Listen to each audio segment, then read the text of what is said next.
Le invito a abrir su Biblia, mis hermanos, a Romanos capítulo 15, versículos 14. Hoy va a ser la primera parte de cómo los creyentes debemos vivir en la gran comisión. Así que el Señor nos ayude a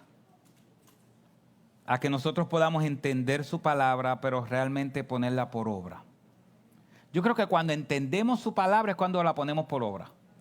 Yo creo que si realmente la entendemos, la ponemos por obra. Así que el Señor nos ayude. Dice Romanos capítulo 15, versículo 14. Hoy tocaremos hasta el verso 21. La palabra del Señor dice así. En cuanto a vosotros, hermanos míos, yo mismo estoy también convencido de que vosotros estáis llenos de bondad, llenos de todo conocimiento y capaces también de amonestaros los unos a los otros. Pero os he escrito con atrevimiento sobre algunas cosas, para así hacer que las recordéis otra vez, por la gracia que me fue dada por Dios, y para ser ministro de Cristo Jesús a los gentiles, ministrando a manera de sacerdote el evangelio de Dios, a fin de que la ofrenda que hago de los gentiles sea aceptable, santificada por el Espíritu Santo. Por tanto, en Cristo Jesús he hallado razón para gloriarme en las cosas que se refieren a Dios, porque no me atreveré a hablar de nada sino de lo que Cristo ha hecho por medio de mí para la obediencia de los gentiles, en palabra y en obra, con el poder de señales y prodigios, en el poder del Espíritu de Dios, de manera que desde Jerusalén y por los alrededores hasta el Ilírico he predicado en toda su plenitud el Evangelio de Cristo. De esta manera me esforcé en anunciar el Evangelio, no donde Cristo ya es conocido, para no edificar sobre el fundamento de otro, sino como está escrito, aquellos a quienes nunca les fue anunciado acerca de él, verán, y los que no han oído, entenderán. Padre, ayúdanos a entender tu palabra.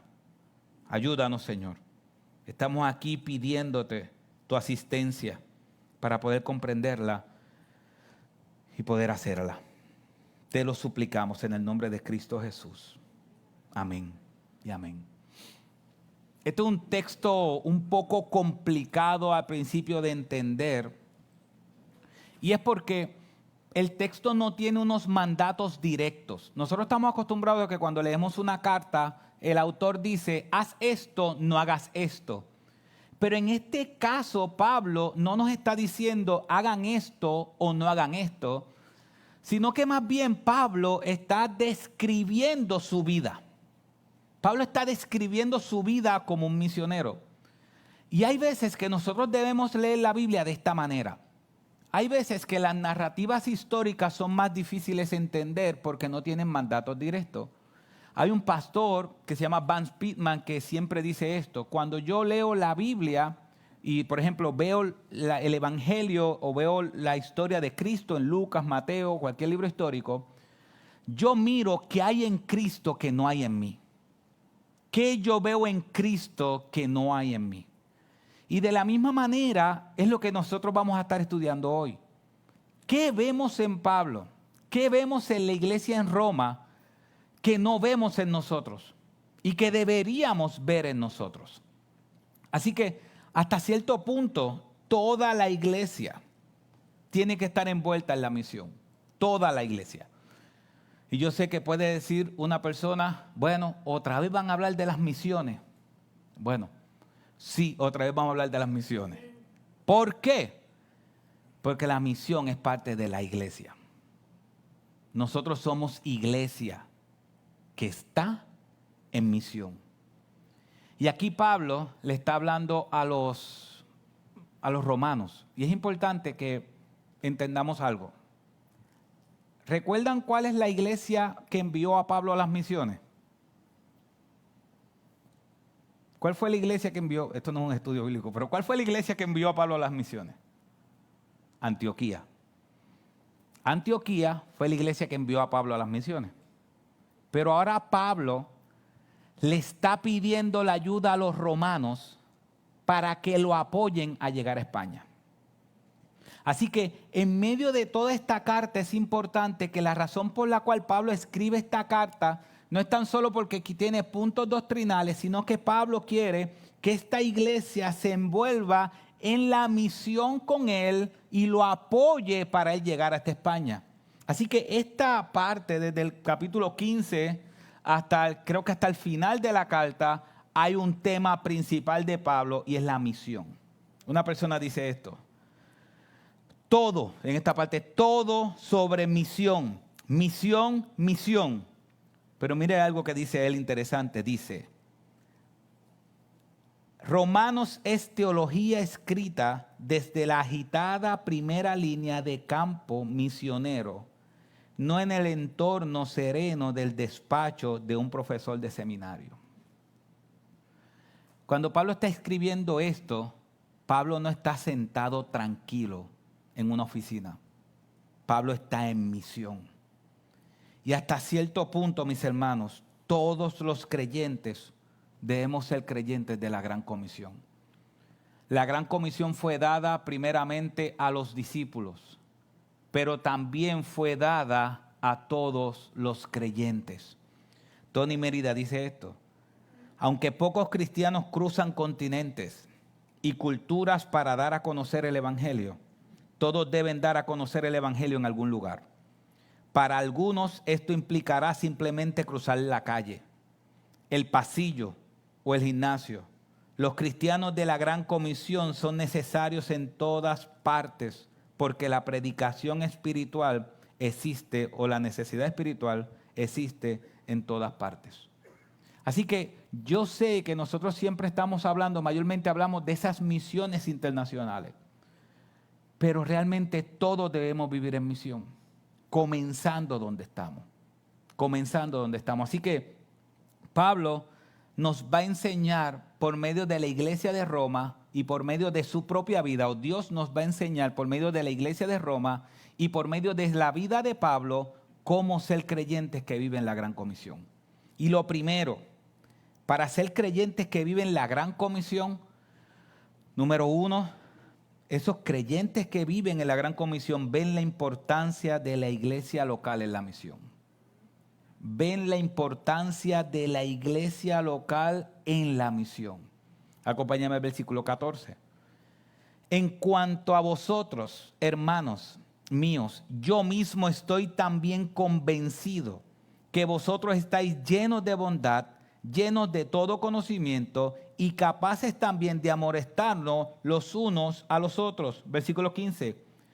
Pero os he escrito con atrevimiento sobre algunas cosas para así hacer que las recordéis otra vez por la gracia que me fue dada por Dios. Pablo está pidiendo el apoyo de esta iglesia. Y Pablo está describiendo cuál es la característica de una iglesia que apoya las misiones. A veces nosotros creemos que el dar dinero a las misiones es algo que solamente glorifica a Dios. Pero es que la persona que da dinero a las misiones también debe glorificar a Dios. No sé si me entienden. Hay veces que digo, ok, doy a las misiones y ese dinero que sale de mí para allá glorifica a Dios. Mis hermanos, lo que Dios quiere es que yo, el que da las misiones, glorifique a Dios. Hay gente que no es ni tan siquiera creyente y da las misiones. Pablo le está diciendo a esta iglesia de Roma, yo necesito su apoyo. ¿Y por qué Pablo le está escribiendo a la iglesia de Roma para que lo apoye? Pablo le va a estar escribiendo a una iglesia que está llena de pecado, llena de desobediencia. No, Pablo le está pidiendo una iglesia espiritual, a una iglesia sana. ¿Y sabes qué me llamó la atención del versículo 14? Si puedes poner el versículo 14. ¿Sabes qué me llamó la atención del versículo 14? Que cuando Pablo describe una iglesia sana, Pablo no describe la predicación de esa iglesia, que es buena también, es necesaria. Pablo no describe la doctrina de la iglesia, aunque habló todo el tema doctrinal desde el capítulo 1 hasta el capítulo 11. Pablo dice que una iglesia sana, dice al final, son capaces también de ¿qué? De amonestarse los unos a los otros. Así que cuando Pablo ve una iglesia, esto no es impresionante, cuando Pablo ve una iglesia, no se está enfocando en cómo esa iglesia predica, aunque es importante. No se está enfocando en la doctrina, porque ya se le explicó. Pero no se está enfocando aún ni en otra cosa que no sea la amonestación los unos con los otros. ¿Cómo están viviendo entre ustedes? Es lo que está diciendo Pablo. Pablo está diciendo a la iglesia de Roma, ustedes son una iglesia sana, enfocada en el evangelio, y lo que me dice que ustedes son una iglesia sana es la relación que ustedes tienen entre ustedes mismos. El amor que ustedes se tienen entre ustedes. La amonestación que hay entre ustedes. Así que cuando Pablo dice, amonéstense o amonestaron y capaces también de amonestar los unos a los otros, es que la iglesia de Roma había una relación tan cercana entre los creyentes que podían amonestarse, advertirse y aconsejarse. ¿Qué diferencia hoy? ¿Qué diferencia en muchos lugares hoy? Hoy medimos la iglesia, la sanidad de la iglesia por cómo predican. Pablo medía la sanidad de la iglesia no tan solo por cómo predican, sino cómo se tratan los unos a los otros. En una iglesia sana hay amonestación los unos con los otros. No hay tal cosa de que a mí no me digan nada. No me digan nada. Eso no puede existir en la iglesia. ¿Por qué? Porque nos necesitamos los unos a los otros. Y Pablo va a describir qué características debe haber dentro de esa iglesia sana para que haya reprensión. Y dice, en cuanto a vosotros, hermanos míos, yo mismo estoy también convencido de que vosotros estáis llenos de ¿qué? De bondad. ¿Y llenos de qué? Conocimiento. Esa es la diferencia. La diferencia es que nos podemos amonestar los unos a los otros si tenemos estas dos características. ¿Cuáles son? Bondad y conocimiento. O sea que no es que, perfecto, ¿qué hay que hacer? ¿Confrontarnos? Dale, vamos a confrontarnos. No. Para que haya una amonestación, para que hayan consejos, para que hayan una relación, tiene que haber dos cosas. Tiene que haber bondad, y la bondad es una actitud correcta del corazón. Esa es la palabra bondad. Una persona bondadosa. Y tiene que haber conocimiento bíblico. Hay gente que dice que los que corrigen a otros tienen que ser valientes para poder decirle a alguien si está mal o no. No, yo no creo que eso tenga que ver con valentía. Eso tiene que ver con amor. La razón por la cual uno corrige a otro es porque lo ama. ¿Sabes qué pasa en las casas cuando los papás no corrigen por amor? Que a veces solamente corrigen cuando están molestos. Cuando el nene o la nena hace algo que me molesta, corrijo. Pero no corrijo cuando él está haciendo algo malo, aunque no me moleste. No sé si entiende la diferencia. Cuando lo que hace me toca a mí, me molesto. Pero mientras ella o él haga algo que no me moleste, aunque esté mal, no lo corrijo. Por eso la Biblia dice que el padre al hijo a quien ama, ¿qué? Lo corrige. Entonces Pablo está diciendo, tiene que haber una relación en la iglesia local, que haya una amonestación, que hayan consejos. Mis hermanos, las iglesias locales no podemos ser llaneros solitarios. Tenemos que vivir en comunidad. Y si usted me pregunta por qué tocamos este tema y llevamos 3, 4, 5 domingos tocando el tema, 1, predicamos verso a verso de la Biblia. Y si usted ve que llevamos 5 o 6 domingos hablando del tema, no es Junior Martínez, ni Josalí, ni Rafael, no. Es Dios que sabe que el tema de la unidad no es tan fácil en la iglesia. No tan solo debemos tener bondad, un buen deseo de nuestro corazón, no tan solo debemos tener conocimiento, sino que debemos tener el Evangelio. Versículo 15 dice, pero os he escrito con atrevimiento sobre algunas cosas. Pablo está diciendo, le he escrito 15 capítulos. En aquel tiempo estaban divididos entre capítulos, así que imagínense, le he escrito una carta larga y me he tomado el atrevimiento de hacerlo. Dice, para hacer que recuerden otra vez estos puntos. Pablo está recordándole a ellos el Evangelio y dice, por la gracia que me fue dada por Dios. Mis hermanos, Pablo le está diciendo a ellos, aunque ustedes se amonestan los unos a los otros, aunque ustedes se aman los unos a los otros, le escribí esto para que recordaran el Evangelio, la gracia de Dios. ¿Sabes por qué? Porque al final no puede haber una relación sincera sin el Evangelio por medio. ¿Qué nos enseña el Evangelio? Miren el Evangelio, ¿qué es el Evangelio? Cristo vivió en mi lugar, la vida perfecta que yo no pude vivir.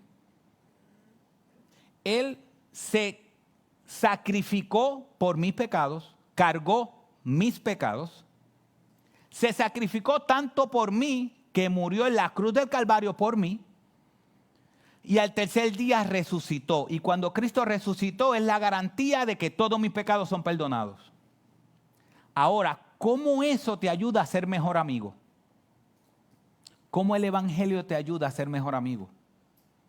Te enseña que debemos ser capaces de hacer los unos por los otros.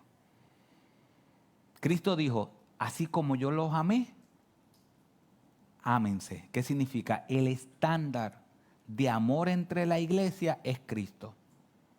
Y Cristo se sacrificó por mí, tomó mi lugar y murió por mí. ¿Qué entonces se supone que nosotros hagamos los unos por los otros? Nos sacrifiquemos, tomemos el lugar de otros y estemos dispuestos a morir por otros. Mis hermanos, Dios quiere una iglesia unida. Esta semana escuché algo por segunda vez. Y es un pastor amigo que se llama José Abella.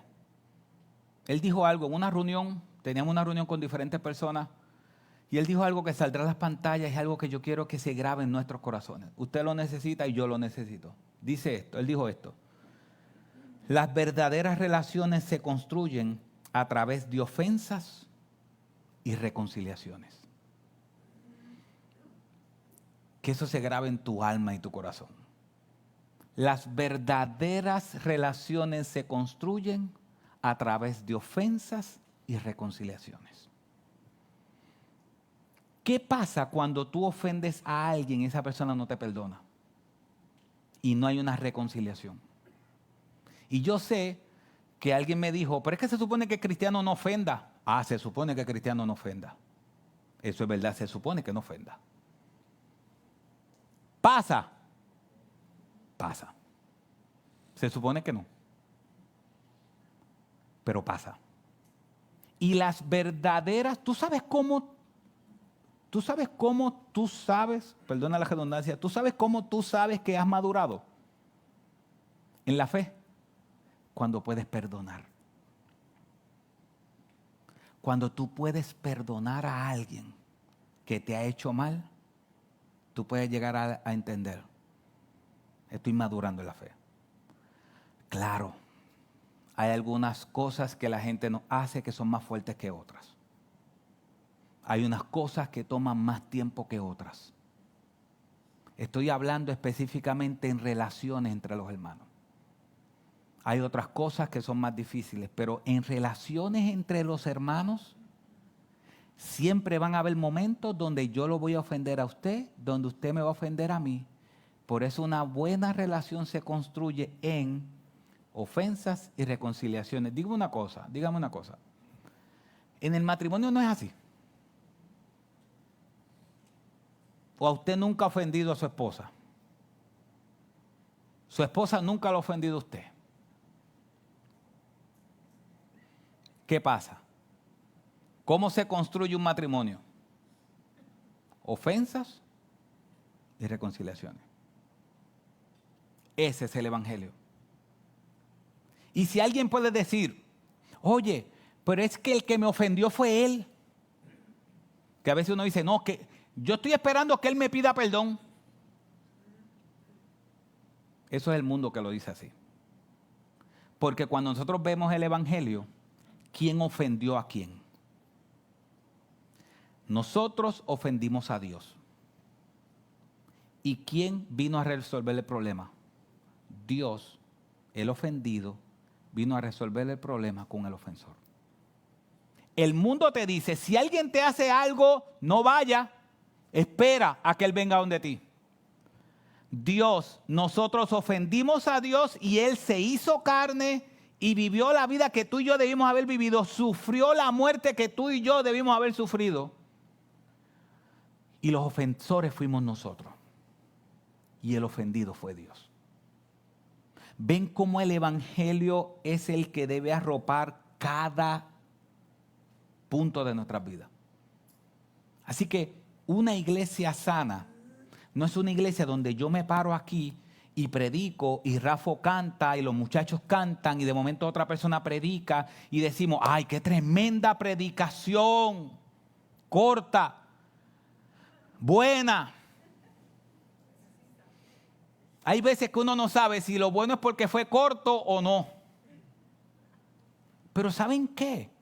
La relación entre los unos y los otros, las reconciliaciones y las ofensas son parte de ver cuánto estamos creciendo como iglesia. Si tú eres de los que se ofende por nada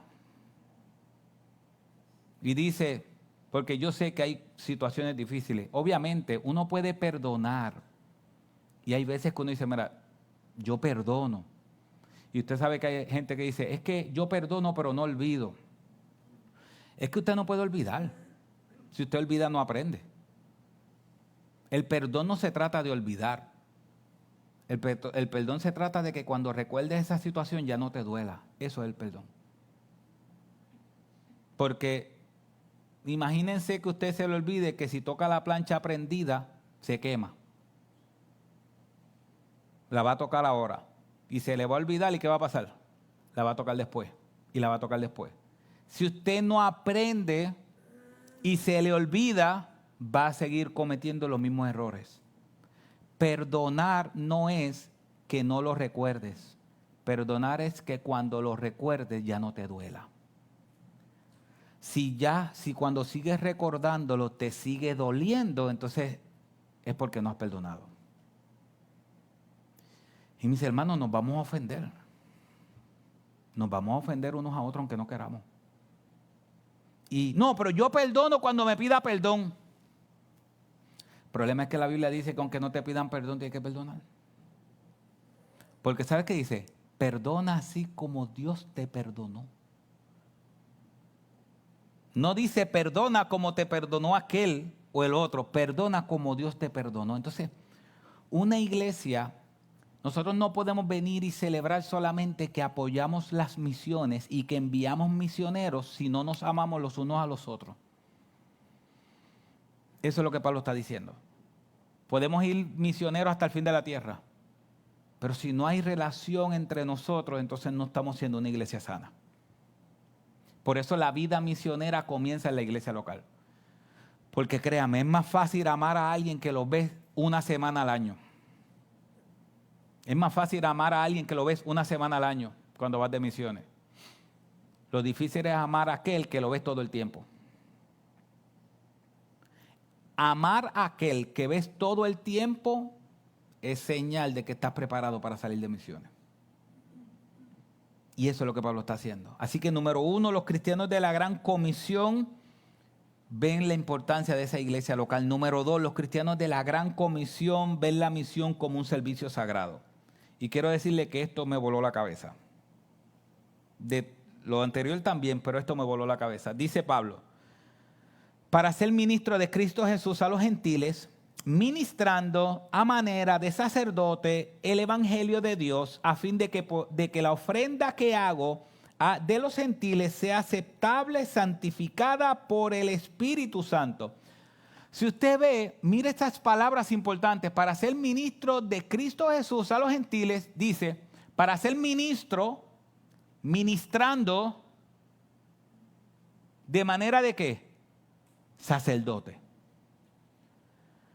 Si ustedes ven, Pablo no veía el evangelismo simplemente como un mandato. Pablo veía el evangelismo o hablarle a otro de Cristo como un servicio sagrado que él está haciendo para Dios. Para Pablo era un servicio sagrado. Pablo estaba diciendo, para mí es un servicio sagrado esto. Yo soy un ministro de Dios y es un servicio sagrado. Así que cuando usted comparte el evangelio con gente de su familia, con gente en sus trabajos, donde quiera que usted lo hace, usted está haciendo un servicio sagrado a Dios. Así Pablo lo ve. Y así Pablo lo ve y así nosotros tenemos que verlo, como un servicio sagrado a Dios. Así que hasta aquí es importante que veamos qué cosas vemos en la iglesia y qué cosas vemos en Pablo que no lo vemos en nosotros. Una persona que predica el evangelio pero no ama a sus hermanos, no. Tenemos que amar a mis hermanos. Porque miren esto, usted va a presentarle a un Cristo de amor. Un Cristo que dice su palabra que de tal manera amó Dios al mundo que envió a su único hijo para que todo el que cree en él no se pierda, mas tenga vida eterna. Un Cristo que se supone que cuando entra al corazón y a mi alma me lleve a que amar. Pero yo no amo a la gente. Entonces le estoy presentando un Cristo que todavía no ha cambiado nada en mi vida. Y a veces nosotros somos muy buenos haciendo, pero no siendo. Y recuerden que en el último día, dice Mateo capítulo 7, y muchos me dirán en aquel día, Señor, Señor, hicimos muchas cosas en tu nombre. Y el Señor dijo, apartados de mí, hacedores de maldad, yo nunca los conocí. Nunca se ha tratado del hacer. Los fariseos entendían que el templo era lo más importante. Y el Señor le dijo, ustedes hicieron de mi casa una cueva de ladrones. ¿Sabe qué significa una cueva de ladrones? Que la gente vivía como quería, y eso está citando Isaías, pero llegaban al templo y en el templo se comportaban de una manera y afuera se comportaban de otra. No podemos vivir en misión así. No podemos predicar a un Dios que no nos ha cambiado a nosotros. No es como lógico. ¿Cómo vamos a predicar con pasión de un Dios que no ha hecho nada en nuestra alma? Le vamos a hablar de algo de que no conocemos. Dios tiene que transformar nuestro corazón primero. Así que mis hermanos, eso que hacemos, el servicio a Dios en la misión, es un servicio sagrado. Número 3, los cristianos de la Gran Comisión ven la misión con una dependencia de Dios. Dice el versículo 15, pero os he escrito con atrevimiento sobre algunas cosas para así hacer que las recordéis otra vez por la gracia que me ha dado por Dios, que me fue dada por Dios. Si ustedes ven, Pablo está diciendo, yo estoy predicándole a ustedes, pero no soy yo, es la gracia que me fue dada por Dios. Versículo 17, él dice, por tanto, en Cristo Jesús he hallado razón para gloriarme en las cosas que se refieren a Dios. ¿Dónde Pablo se gloriaba? En Cristo. Versículo 18, porque no me atreveré a hablar de nada sino de lo que Cristo ha hecho por medio de mí para la obediencia de los gentiles en palabra y en obra, con el poder de señales y prodigios, en el poder del Espíritu de Dios. Pablo está diciendo, todo lo que ha pasado ha sido Dios. Y quizás ustedes llevan poco tiempo aquí como iglesia, por ejemplo, quizás ustedes llevan poco tiempo aquí como iglesia. Pero aquellos que están aquí, que llevan más tiempo, saben que hace 15 años atrás, aproximadamente solamente éramos 20 personas asistiendo los domingos, 20, 25 personas.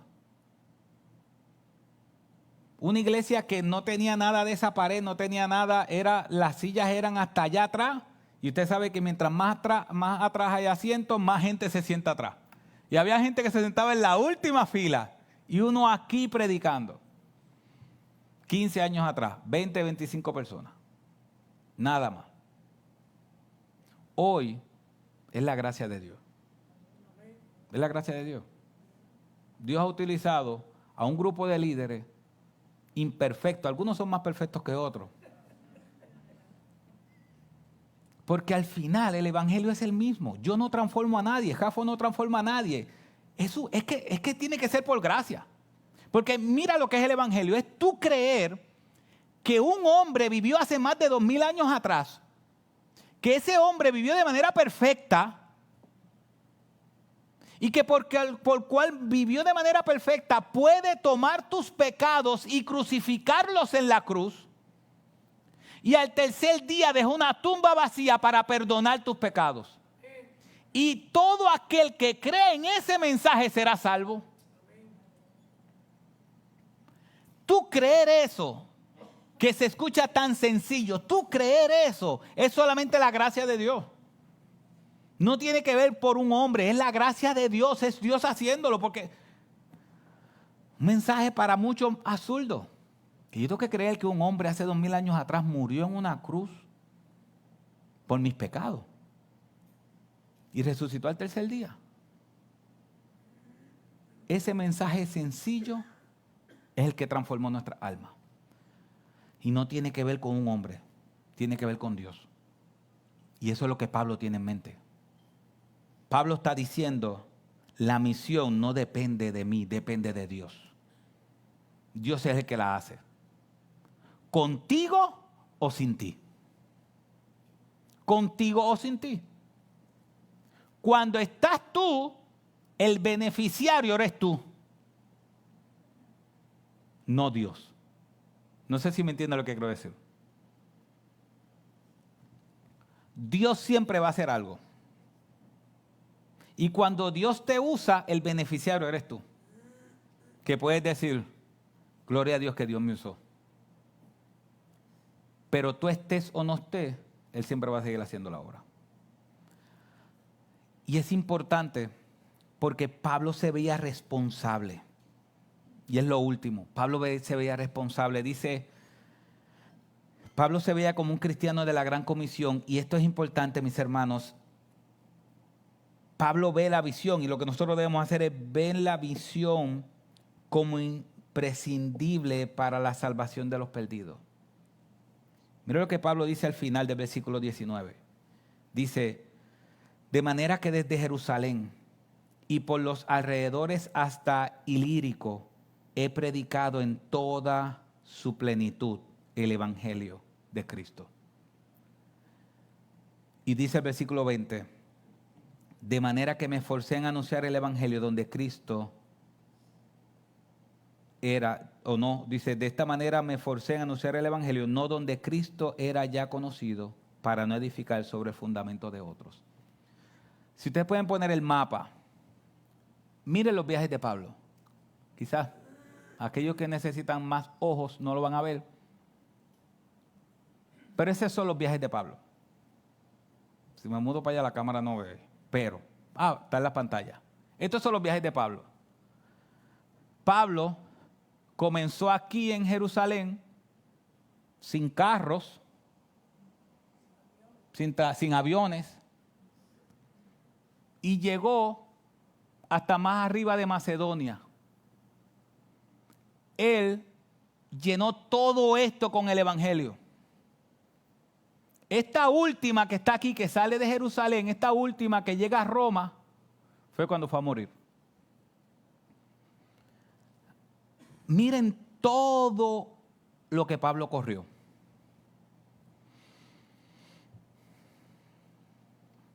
Y si nos comparamos con lo que nosotros hemos corrido por el evangelio, no es nada. Pero Pablo entendía que la misión es imprescindible para la salvación de los perdidos. Pablo veía todas las naciones perdidas y él decía, no, es que la salvación de Cristo es lo único que puede transformar sus almas y sus vidas. Y él llegó para todos lugares, llegó a Atenas, mire, todo eso fueron los 3 viajes misioneros de Pablo. Y esta carta de Roma, Pablo dice, versículo 20, de esta manera me esforcé en anunciar el evangelio, no donde Cristo era ya conocido, para no edificar sobre el fundamento de otro, sino como está escrito, aquellos a quienes nunca les fue anunciado acerca de él, verán, y los que no han oído, entenderán. Recuerden que Pablo, si puedes poner el mapa otra vez, Pablo tuvo un llamado específico y era alcanzar a los gentiles. Y por eso Pablo dice, mi enfoque y mi llamado no es a ir a donde ya hay iglesias. Mi llamado es a ir a donde no hay iglesias. Yo quiero ir a España, decía Pablo. Y si lo veremos la semana que viene, yo quiero ir a España. La gente en España no conoce a Cristo, dice Pablo. La gente en España no hay iglesia, no conoce a Cristo. Yo quiero ir allá. No quiero quedarme donde ya hay iglesias establecidas. Quiero ir a donde no hay nadie. Y esto es importante. Pablo no está diciendo que las misiones donde vamos a iglesias establecidas es malo. Pablo está diciendo que su llamado personal dado por Dios es anunciar el evangelio donde no hay conocimiento de Dios. Pero si vemos en 1 Corintios, Pablo dice que unos dicen que son de Cefa, otros dicen que son de Apolo, y Pablo dice, yo tiro la semilla, el crecimiento lo da Dios. Las misiones, y esto es importante, mis hermanos, que somos una iglesia que enviamos personas a las misiones tienen 2 alas, al menos 2 alas. Una ala es que ayuda a la capacitación de las iglesias y otra ala es que alcanza a aquellos que nunca han escuchado de Cristo. Y dentro de nuestra iglesia tenemos personas que tienen el llamado por Dios a ayudar, capacitar y enseñar a iglesias ya establecidas en lugares remotos a alcanzar las personas. Y tenemos otros hermanos de la iglesia que han entendido el llamado de Dios, que su trabajo es ir a lugares donde no hay iglesia y donde no hay creyentes. No significa que una es más importante que otra. Significa que son distintas. Significa que hay misiones donde usted va y hay una iglesia local que lo va a encontrar, lo va a amar, lo va a querer, lo va a cuidar, le va a dar ajo blanco con habichuela y chuleta. Cuando llega de Haití, cuando usted lleva 2 días en Haití y llega, lo van a encontrar con chuleta, con tostones, con ajo blanco y habichuela, una iglesia que lo va a cuidar. Miguel va para allá, pero es para comer, él no es que va para allá como espiritual a predicar. Y hay otros lugares donde no hay iglesia. Hay otros lugares donde no hay ninguna iglesia. Es más, hay lugares donde no hay creyentes. Y es diferente. Pero la misión de Dios incluye las dos. Pablo dice aquí que su meta era predicar el evangelio donde no hay conocido el evangelio. Pero sin embargo, él escribió cartas para edificar las iglesias. Y también dice la Biblia que él fue y habló con otra persona y fue y visitó a todas las iglesias que ya estaban establecidas. O sea que Pablo hacía los 2 tipos de misiones.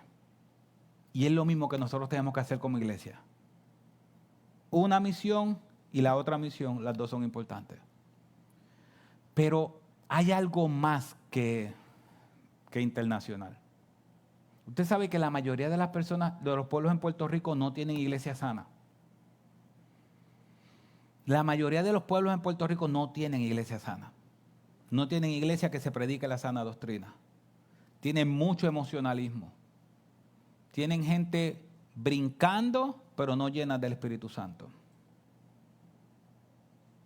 Como dijo un pastor, tienen buenos logos, pero no adoran al verdadero logo, que es Cristo.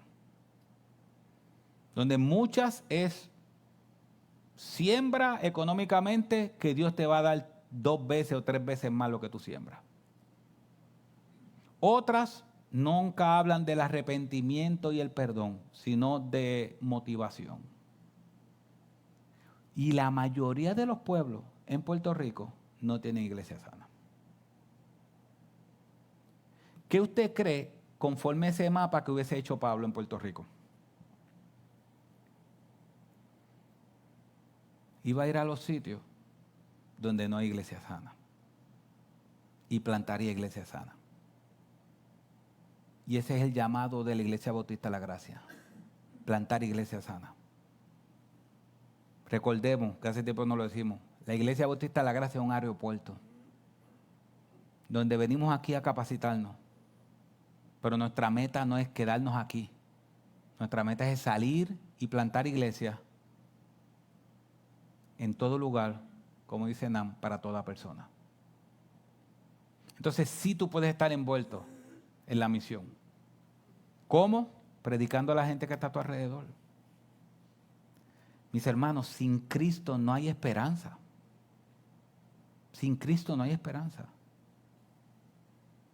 Podemos tener el dinero, podemos tener todo, pero sin Cristo no hay esperanza. Recordemos, bueno, tengo Eclesiastés todavía metido en la mente. Salomón lo tuvo todo. Todo. La gente hoy busca el dinero.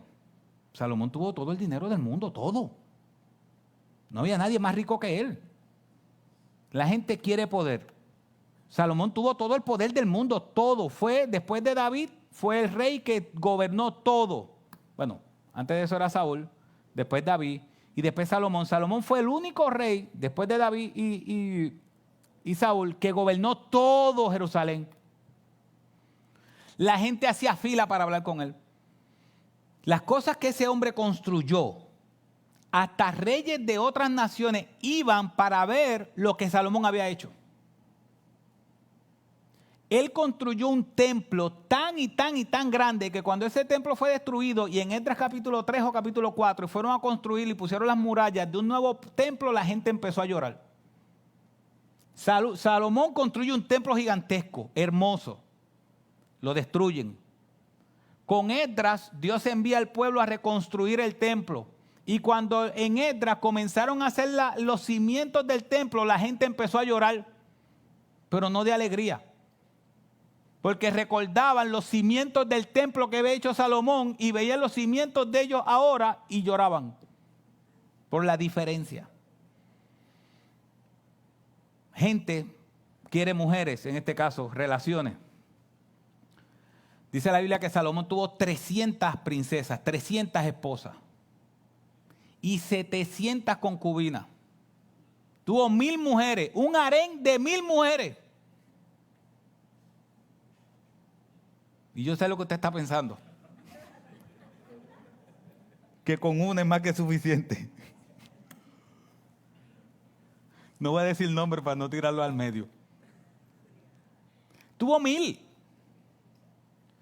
Él tuvo todo el dinero del mundo, todas las posesiones del mundo, todas las mujeres del mundo. Él lo tuvo todo. Y al final de sus días, Salomón se sienta y escribe una carta. Y esa carta se le escribe a los jóvenes. Y esa fue la que estuvimos discutiendo el capítulo 1, el viernes pasado. Y yo sé que el padre que no se acordó de eso debe estar agitado ahora mismo. ¿Sabe qué dice Salomón en el capítulo 1? Después de tenerlo todo, escribe una carta específicamente para los jóvenes y le dice, ¿sabes qué? Todo es vacío. Todo es como correr tras el viento. Lo tuve todo. Y para mí mi corazón se quedó igual. Vacío. ¿Sabes qué dice Salomón? todo esto es aflicción de espíritu. Tenerlo todo, lo que causó en mi alma fue aflicción. Porque dice Salomón, el ojo no se sacia de ver, ni el oído de escuchar. Aquel que pone su esperanza en otra cosa que no es Dios, nunca vas a tener satisfacción. Tu corazón siempre va a querer más. Y le decíamos a los jóvenes, y le digo a ustedes, ¿por qué? Porque hay un espacio en el corazón, un vacío en el corazón, que no lo llena las posesiones ni el dinero. Solo Cristo lo llena. Solo Cristo. Y tenemos gente multimillonaria quitándose la vida. Y nosotros los pelados entendemos que con dinero se resuelven las cosas. Sujel Michelin dijo, el dinero te puede comprar una buena cama, pero no te comprará la paz para dormir en ella.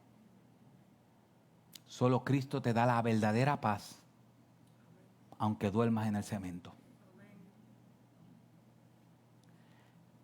Nosotros necesitamos vivir en misión porque vivimos alrededor de un pueblo que no conoce que la única salvación y esperanza es Cristo. Y somos los que tenemos el privilegio de hacerlo. ¿Sabe qué dice la Biblia? Que los ángeles miran desde arriba la oportunidad que nosotros tenemos de predicar el Evangelio. Aún los ángeles desde arriba miran la oportunidad. Mis hermanos, entendamos que Jesucristo es el Señor. Que el Señor primero satisfaga nuestros corazones. Si no tienes un corazón satisfecho hoy, es posible, como dijo John Piper, es posible que hemos estado mucho sentados en la mesa del mundo. Si tú eres creyente y tu corazón no está satisfecho, es posible que lleves mucho tiempo en la mesa del mundo sentado. Porque el mundo nos envuelve, como dice la Biblia, y sus pasiones. Así que si eres cristiano y no tienes un corazón satisfecho, comienza a buscar al único que satisface. Y Él ha prometido satisfacer tu alma. Por eso la Biblia siempre es verdad. Jeremías, el Señor dice, 2 males ha hecho mi pueblo. Me ha abandonado a mí fuente de agua viva y se ha acabado para sí cisternas rotas que no aguantan agua. Si tú, hermano, como creyente, has estado tratando de satisfacer tu alma en cisternas rotas, hoy es día de oportunidad. Hoy es el día de tomar una decisión y buscar al único que satisface el alma. Y si tú estás aquí y no conoces a Cristo, si tú estás aquí y verdaderamente tu alma no le has entregado nunca tu alma a Cristo, hoy es el día de entregar tu alma. Porque quiero que sepas que estás corriendo tras el viento. Estás tratando de satisfacer toda tu vida en las cosas que no llenan. El único que llena el corazón y sacia el alma se llama Jesucristo. Que hoy sea el día donde tú te puedas arrepentir de tus pecados y puedas abrazarlo como único Salvador de tu alma. Oramos, mis hermanos. Padre, te damos las gracias por la vida en misión. Te damos las gracias, Señor, porque a través de la vida de Pablo tú nos has enseñado y a través de la vida de la iglesia de Roma tú nos has enseñado cómo ser una iglesia sana y nos has enseñado cómo vivir en misión. Padre, nosotros necesitamos saciar nuestras almas en ti. Ayúdanos a eso. Ayúdanos, Señor, a que tú seas lo más importante en nuestras vidas. Y Padre, te confesamos que hasta mal nos sentimos cuando tenemos que pedir por esto todos los domingos. Señor, porque comenzamos bien y a mitad de semana fallamos. Qué bueno que tu palabra dice que no rechazarás un corazón contrito y humillado. Señor, necesitamos de tu ayuda. Comenzamos orando la semana y comenzamos leyendo la Biblia en la semana y de momento a mitad de semana, o ni siquiera a veces llegamos a mitad de semana, comienzan las luchas. Padre, que tu Espíritu Santo nos ayude. Necesitamos de tu Espíritu Santo para hacerlo. Necesitamos de tu Espíritu Santo para hacerte fiel. Pablo te da la gloria a ti porque sabe que todo lo que él hace es porque tú lo estás produciendo en sus almas y en su alma. Padre, produce frutos en nuestra alma. Que nuestras almas se sacien solamente en ti, Señor, esta semana y el resto de nuestras vidas. Padre, ayúdanos a que tú seas nuestra prioridad. Ayúdanos a que los dolores de nuestros cuerpos, de nuestras almas, nos dirijan a que solamente en ti y solo tú eres digno de gloria, a pesar de nuestros dolores. Porque al final ninguno de nuestros dolores se compara con el dolor que tú tuviste en esa cruz.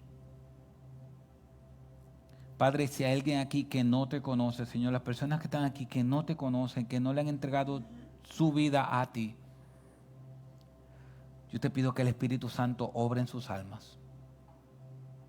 Que le muestre, como has mostrado a todos a quien tú salvas, que le muestre los gran pecadores que son, pero también que solamente tú perdonas sus almas y sus pecados. Padre, gracias.